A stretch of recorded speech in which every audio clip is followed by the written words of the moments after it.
Hey everyone, so our little helpful video that we do a couple times a month. This one is going to be about your turbo.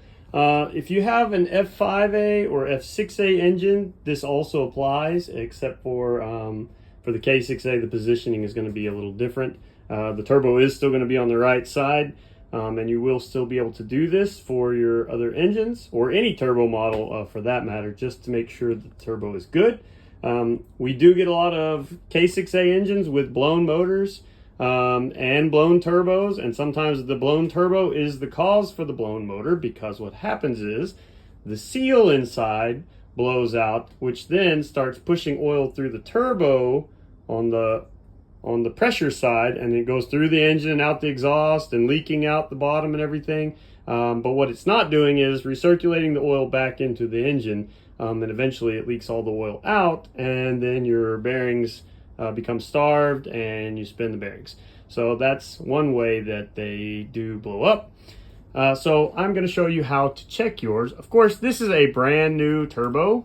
Okay, still has the cover on. Let's see if we can take that cover off there so you can have a look and see what a good turbo is supposed to look like.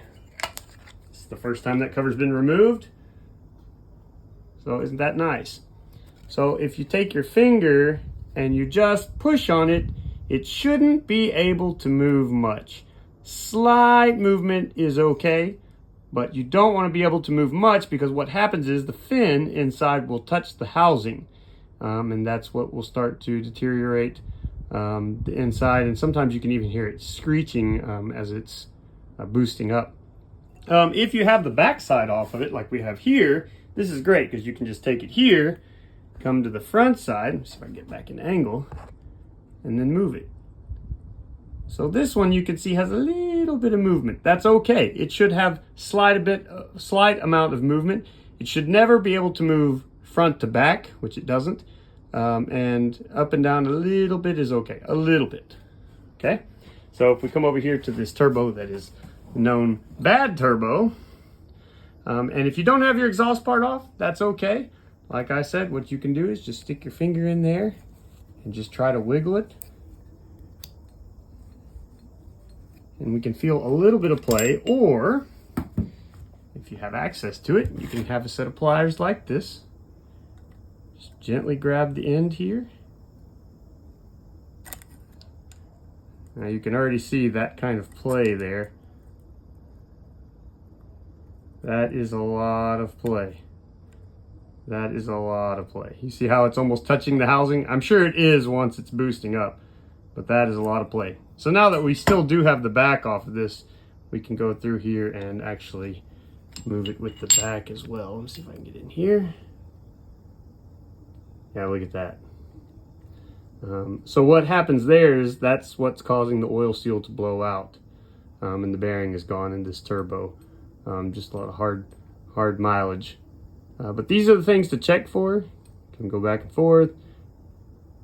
This one's not too bad front to back, a little bit, but that's way too much play. So you can check on that. Sometimes when the turbo gets starved too, it'll do it. But usually they're just old. So you can see this is a Hitachi. This is a OEM turbo. But that's the way you're going to check your turbo, just to make sure that it is still in proper condition. Also, if you take this cover off here, and you'll see up here, this is where the front pipe comes on. You just use a very small 10mm ratchet to get that out, ratchet socket. And if you take it off and a bunch of oil pours out, that's not good. It doesn't necessarily mean that the turbo is blown out, but you definitely need to watch what's going on there. If you don't have an oil catch can, you might need to invest in one, or it actually may be the seal has gone out on the turbo. So hopefully that'll help you out. That's it for our tip, and till the next video.